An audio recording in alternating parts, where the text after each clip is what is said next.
여러분, 새벽 이슬은 지금 가면 우리가 발견할 수 있을까요? 네, 없습니다. 지금은 해가 뜨면 이미 다 말라버리고 잠깐 있다가 사라져버리는 것이 새벽 이슬이죠. 한두 시간도 버티지 못하고 해가 뜨면 곧바로 사라져버립니다. 우리 청년의 때도 사실은 이와 같습니다. 아니, 우리 인생 자체가 그렇습니다. 어제 이 가운데 있는 난초에 원래 이 노란 꽃이 만발하게 피었던 난초인데 시들시들해졌더라고요, 한 주 만에. 그래서 그 꽃을 다 떼어서 버렸는데요. 여러분, 마가복음 16장에서도 모든 육체는 풀과 같고 그 모든 영광이 풀의 꽃과 같다 그랬어요. 그러니까 우리 여러분들이 부러워하는 우리 청년들도 좀 있으면 어떻게 될까요? 좀 있으면 이제 마리아 여선교회부터 시작해서 그 다음에 에스더, 그 다음에 루디아, 한나까지 간다는 거죠. 그러니까 지금은 뭐 피부도 좋고 또 여러 가지로 아주 풋풋한 그런 때이지만 어느 순간 여러분들도 길거리에서 마주하는, 우리가 마주하는 모든 그 어르신들의 모습을 여러분들도 따라가게 되어진다라는 거예요. 그만큼 이 청춘의 때는 아주 짧다라는 것이고요. 더구나 우리가 죽어서도 계속될 영원한 삶에 비하면 그러면 우리의 인생 자체는 굉장히 짧습니다. 사실 청년의 때만 짧은 게 아니라 우리의 인생도, 여러분의 영혼이 얼마나 오래 사시나요? 그 우리가 얼마나 오래 사는가? 100년, 200년, 1000년, 만년 영원히 살잖아요. 여러분의 영혼은 그 영혼의 때에 비하면 여러분 우리 인생이라는 것 자체가 얼마나 짧은지 몰라요. 그래서 이 인생을 뭐라고 표현하냐면 0점이다 그래요.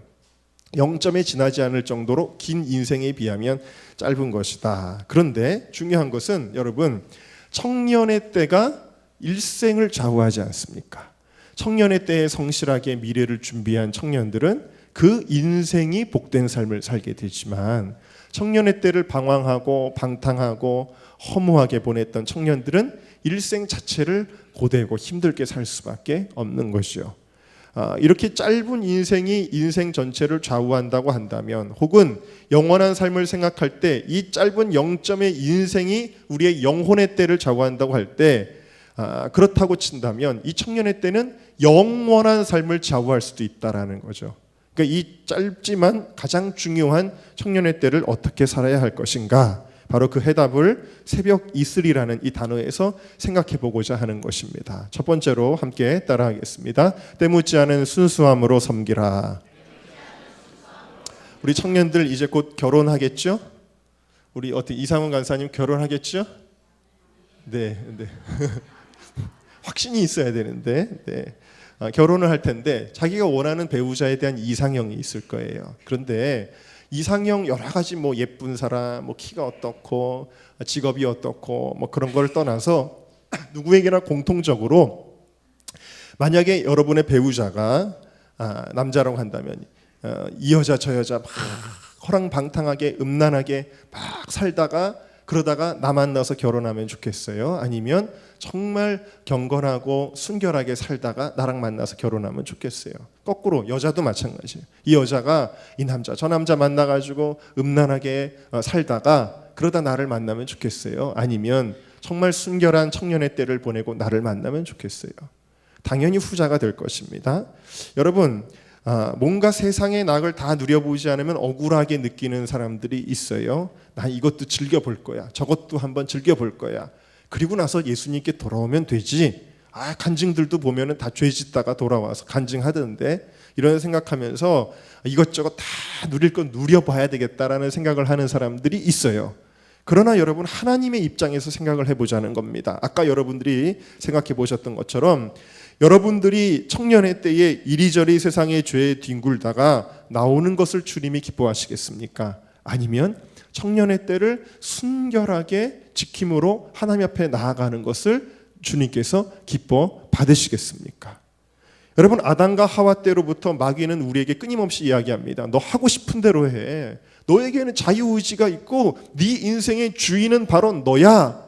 너 선악을 알게 하는 나무의 실과가 먹음직스럽고 탐스럽다고 뭘 주저하니? 너 이거 먹으면 하나님처럼 되는 거야. 이거 먹고 싶으면 먹어 라고 이야기를 하죠. 마귀는 그렇게 이야기를. 그래서 마귀는 오늘날 이 세상의 가치관을 통해 우리 자녀들에게, 다음 세대의 청년들에게 물론 우리 모두에게 이야기합니다. 하고 싶은 대로 해라.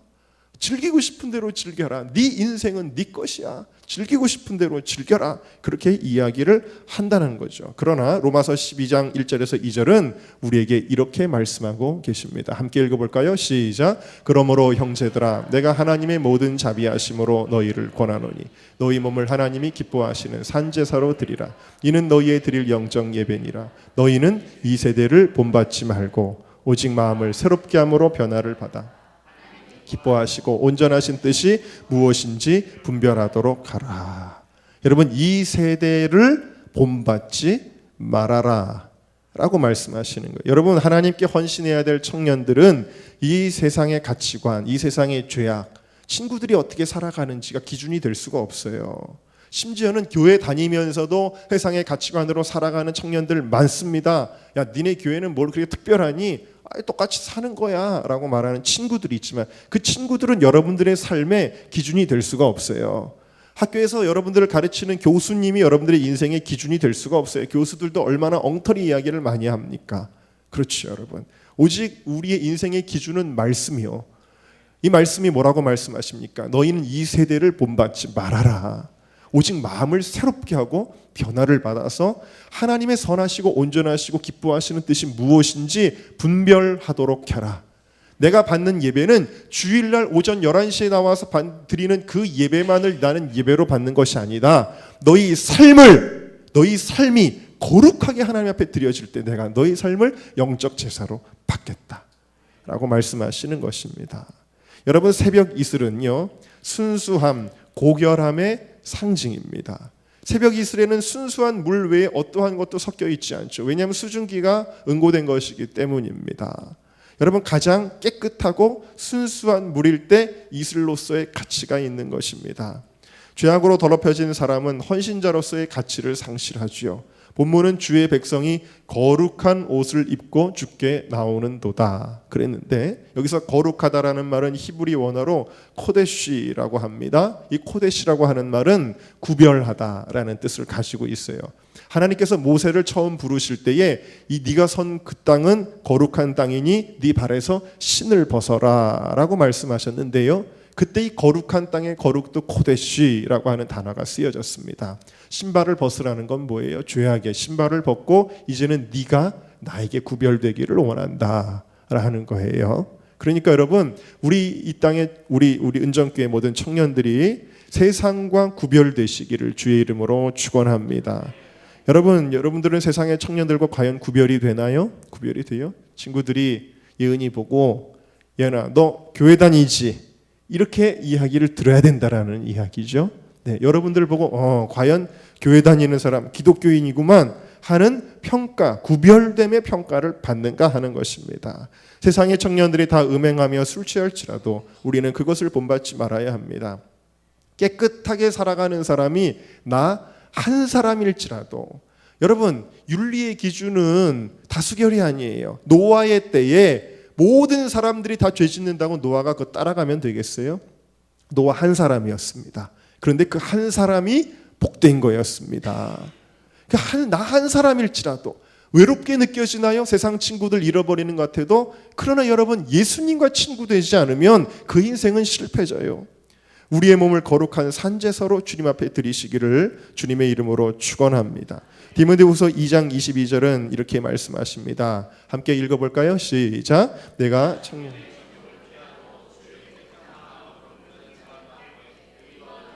사랑과 화평을 쫓으라. 그러니까 청년의 때에는 특히 하고 싶은 게 많아요.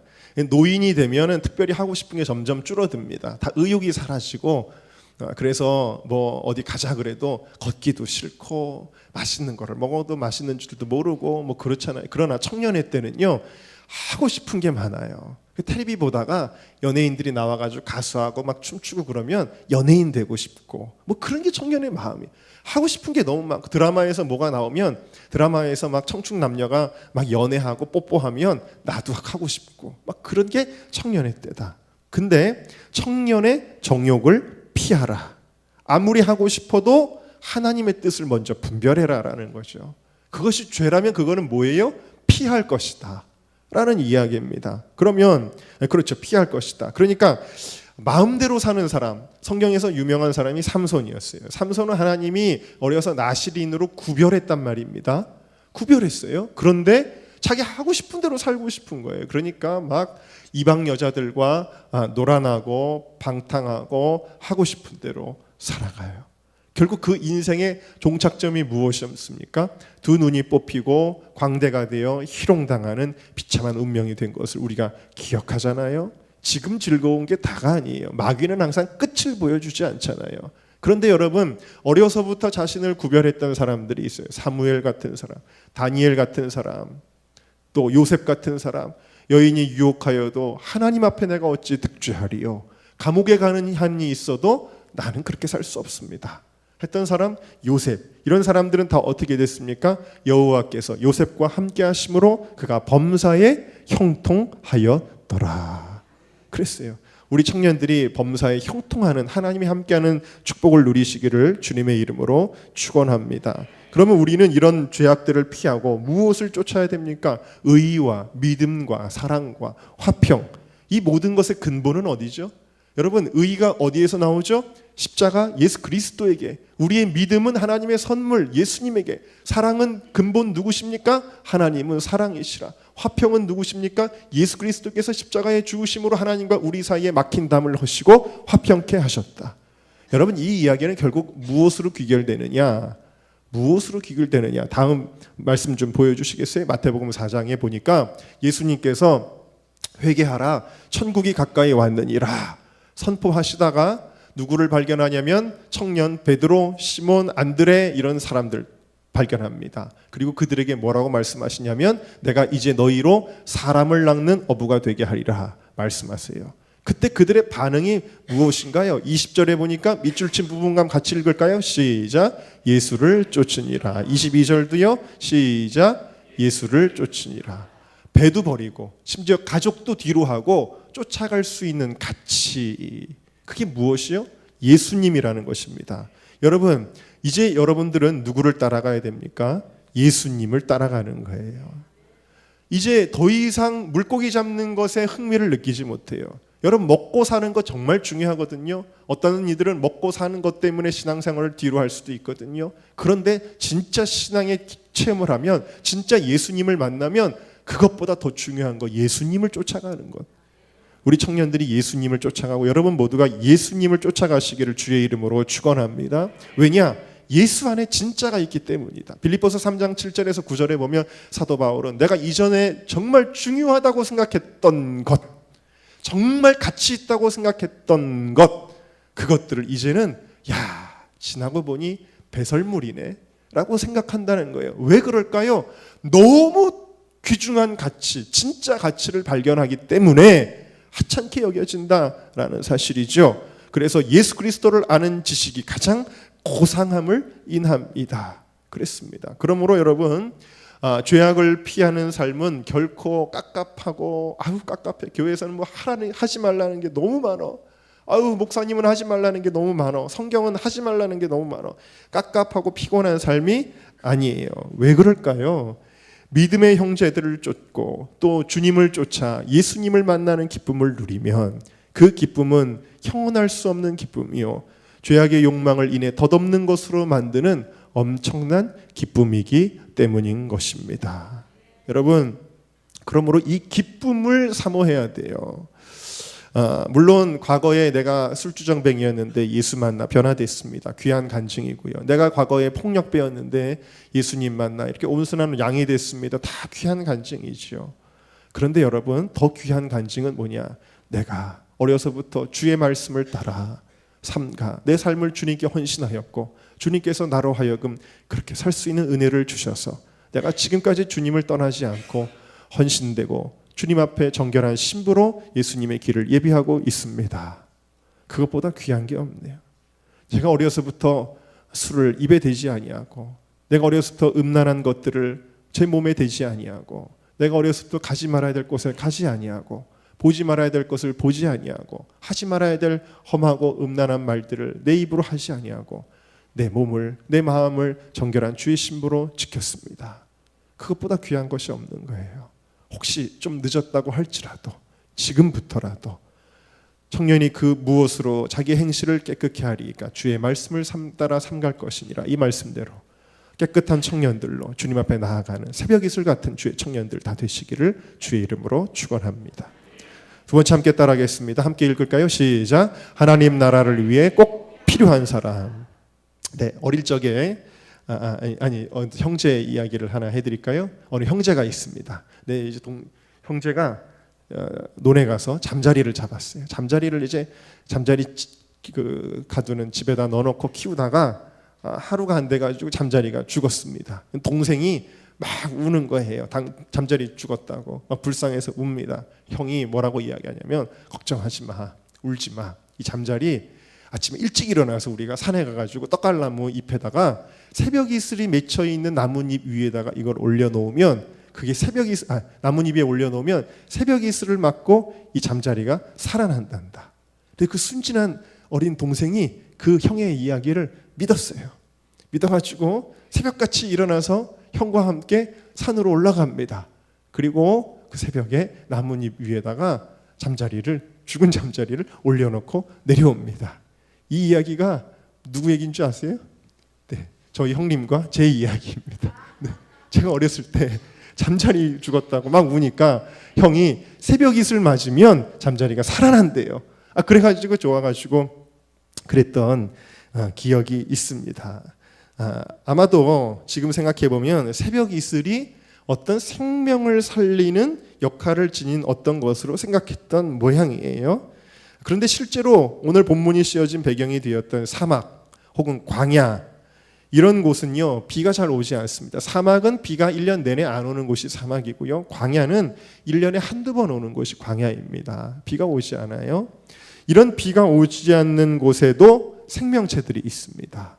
놀랍죠. 그곳에도 생명체들이 있는데 그 생명체들도 물이 필요해요. 수분이 필요한데 그들이 취할 수 있는 수분이 어디서 공급되느냐? 바로 새벽 이슬이다. 새벽 이슬은 생명에 절대 필요한 근원이 된다라는 것이죠. 그래서 그곳의 풀들, 곤충들, 동물들은 새벽 이슬을 통해서 수분을 섭취하고 살아가는 것이 사실입니다. 새벽 이슬은 사막의 생명체들이 살아가는 데 있어서 꼭 필요한 존재다라는 거죠. 오늘 우리는 어떤 시대를 살아가고 있습니까? 물질적으로, 육체적으로는 풍요로운 시대를 살아가고 있지만 그러나 영적으로는 척박하고 메마른 시대 속에 살아가고 있습니다. 오히려 죄악은 관영해 가고 교회는 점점 약해져 가는 그런 시대. 소돔과 고모라보다 타락한 이 세대는 무서운 속도로 멸망을 향해 치닫고 있습니다. 이 영적인 사막의 시대 속에서 하나님께서 우리 청년들에게 무엇을 요구하실까요? 무엇을 요구하실까요? 그것은 새벽 이슬과 같이 이 땅의 영혼들을 살리는데 꼭 필요한 존재가 되어라. 그렇게 말씀하시는 거예요. 사막의 수많은 생명체들이 오로지 새벽 이슬을 통해 의존되는 것처럼 오늘 우리에게 수많은 영혼들이 달려있다. 하나님께서 꼭 필요한 존재로서 이 시간 우리 청년들을 부르고 계시다. 과연 여러분은 하나님 앞에 정말로 꼭 필요한 삶을 살고 계시나요? 여러분은 이 땅에 죽어가는 영혼들에게 꼭 필요한 삶을 살고 계시나요? 불행하게도 새벽 이슬과 같이 정말 꼭 필요한 존재로 살아가야 하는 많은 청년들이 오로지 자기의 욕망과 성공을 위하여 자기가 누리고자 하는 부와 명예와 쾌락만을 얻기 위하여 바쁘게 살아가고 있습니다. 영원한 것을 사모해야 하는 그들이 세상에 눈 깜짝할 사이에 없어지는 헛된 것을 향해 그것에 헛된 소망을 두고 덧없이 달려가고 있습니다. 날마다 그들의 관심사는 뭐예요? 좀 더 즐거운 거 없나? 무슨 영화 재미있는 거 없어? 어디 맛집 없어? 좀 더 재미있는 것 없나? 좀 더 자극적인 것 없나? 거기에 쏠려 있어요. 정말로 우리가 관심해야 하는 것은 무엇입니까? 그것은 주님의 관심이에요. 주님의 관심은 주위에 죽어가는 영혼들, 하나님께서 주신 사명을 어떻게 감당할 것인가? 내 가족, 내 친구, 내 동료들 영적으로 비참한 죽음을 향해 달려가고 있는데 우리가 그것을 향해 아랑곳하지 않고 그저 얼마나 재미있게 살 수 있는가에 우리의 마음이 뺏겨 있지는 않은가 하는 것이죠. 언젠가 우리 교회에 오셔서 간증하셨던 세브란스 교목실에서 많은 영혼들을 섬기셨던 김봉남 전도사님, 한때는 믿음이 남편이 뜨거운 열정을 갖고 할 때 그것을 못마땅하게 여겨서 남편에게 밤낮 교회 일만 하면 어떡하냐고, 아이들을 생각해야지, 집안 생각해야지, 당신이 회사 승진해야지 막 그러고, 어느 날 남편이 일본에 선교사로 가겠다고, 내가 청년 때 서원했는데 일본에 선교사로 가겠다고 할 때 당신 그렇게 하려면 나랑 이혼합시다 그랬다는 거죠. 그래서 부인이 하도 말려서 선교사의 꿈을 포기했는데, 선교사의 꿈을 포기하고 얼마 안 돼서 그만 병들게 됩니다. 하나님께서 쓰시려고 할 때 주의 일을 못했더니 이제는 주의 일을 하고 싶어도 할 수 없게 됐어. 남편의 고백이 되었죠. 다시 건강만 회복한다면 정말 열심히 일할 텐데, 그러면서 암투병으로 암이 말기가 돼서 완전히 이제는 내일 모레 이제 기약할 수 없는 그런 상태에서 끝까지 복음을 전하고 전도하다가 마지막 총동원 주일에 몇 명이라 그랬죠? 40몇 명인가 50몇 명인가를 전도하고 그분이 남편이 하늘나라로 가시고 말았어요. 부인은 남편의 죽음 앞에서 내가 인간적인 욕심으로 남편이 주의를 하는 것을 막았더니 하나님께서 남편을 데려가셨구나, 그것을 깨닫게 됩니다. 그 후 전도사님은 죽은 남편의 몫까지 내가 해야 되겠다. 그래서 세브란스 병원에서 사람들을 돌보고 그들을 예수님의 사람으로 인도하고 하늘나라에 갈 수 있도록 인도하는 그런 일을 합니다. 거기에는 갖가지 병자들, 가장 중환자들, 가장 비참한 환자들이 있었는데, 어떤 사람은 전신이 마비돼서 뭐라고 고백하냐면, 내가 손가락 하나만 까딱할 수 있어도 나를 구원하신 예수님을 누군가에게 타이핑해서 전하고 싶습니다. 고백하는 거죠.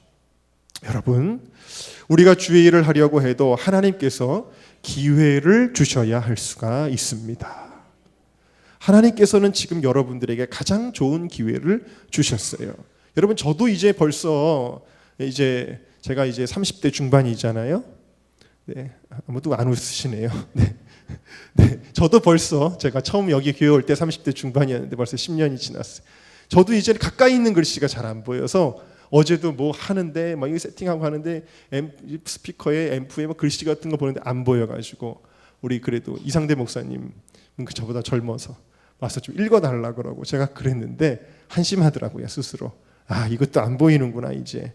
그랬습니다. 여러분, 제가 지금은 설교도 이렇게 되게 조곤조곤 이렇게 하잖아요. 제가 20대 때 전도사 때는요, 설교하면 막 정말 지난번에 오셨던 황성훈 목사님, 백승건 목사님 이런 분들 못지않게 제가 막 따발총처럼 바바바바박 설교했어요.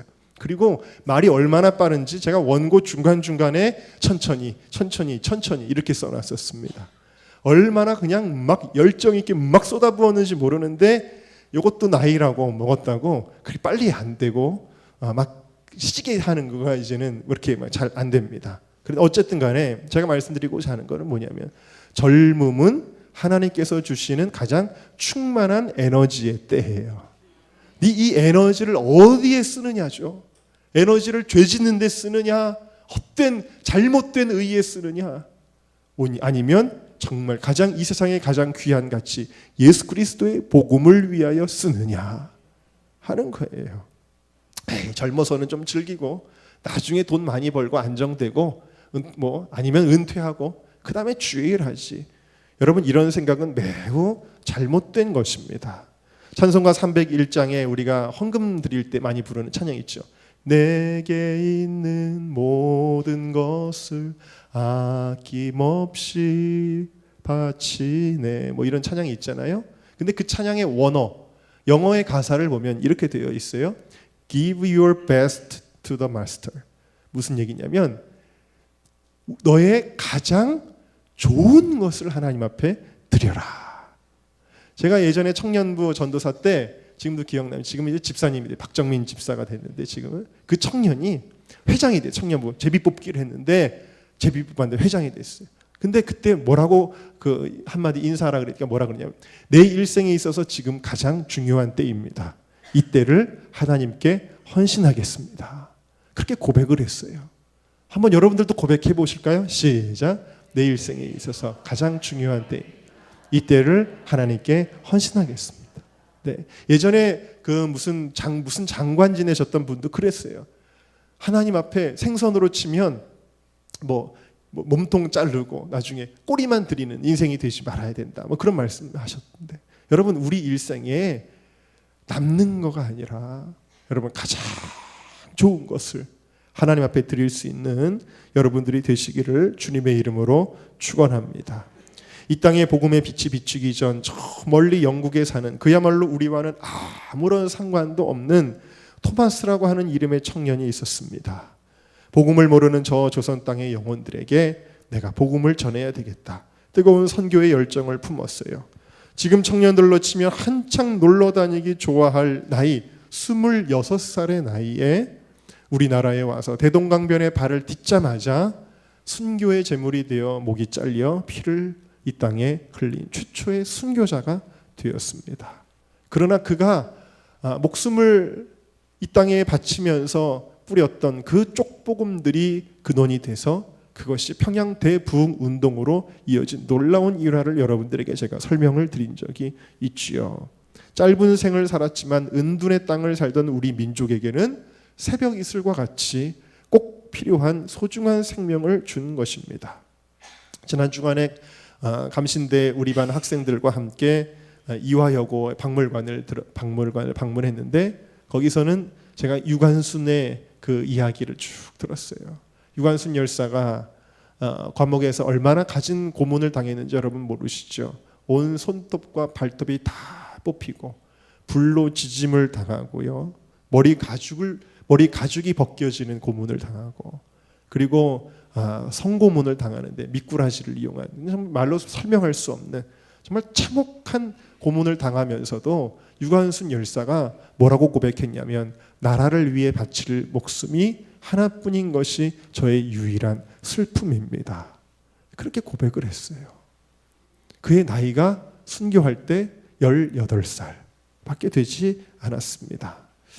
제가 가장 좋아하는 시인 윤동주의 시 중에 십자가라고 하는 시가 있습니다.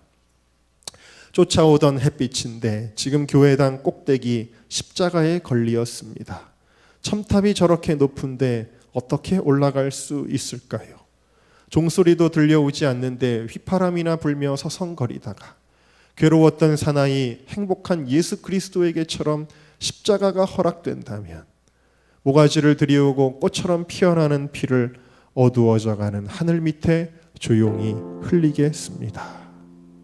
꽃처럼 피어나는 피를 어두워가는 하늘 밑에 조용히 흘리겠다던 윤동주는 정말로 29의 꽃다운 나이에 암울한 시대의 조국을 위해 생명을 바쳤습니다. 이 영적으로 어두워가는 시대를 사는 여러분에게도, 우리 모두에게도 십자가가 허락된다면 우리는 새벽 이슬과 같이 고결한 희생을 치를 수 있어야 하는 것입니다. 나를 위해 죽으신 예수 그리스도의 복음을 위해서 우리는 모든 것을 희생할지라도 헌신할 수 있어야 된다라는 거죠. 이런 말이 있습니다. 금년에 거두려거든 곡식을 심어라.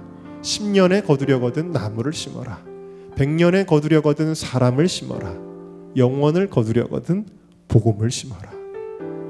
여러분은 이 영점의 때에 무엇을 심겠습니까?